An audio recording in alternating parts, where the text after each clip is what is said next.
sempre avuto una pattuglia di consiglieri comunali molto responsabili che possono girare a testa alta per la città perché sanno che hanno fatto tante cose, quelle cose che io ho elencato del Consiglio Comunale del 16 o del 15 maggio,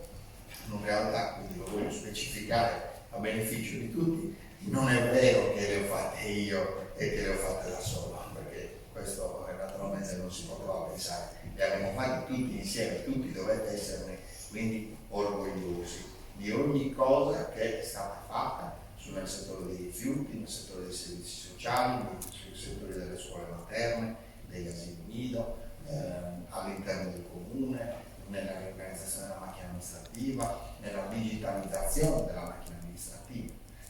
Proprio tra i premi vari che ci hanno dato in questi giorni ce ne hanno dato anche uno al Salone della Pubblica Amministrazione di Roma, dove siamo stati premiati la settimana scorsa perché abbiamo fatto un salto di qualità verso la digitalizzazione e stiamo diventando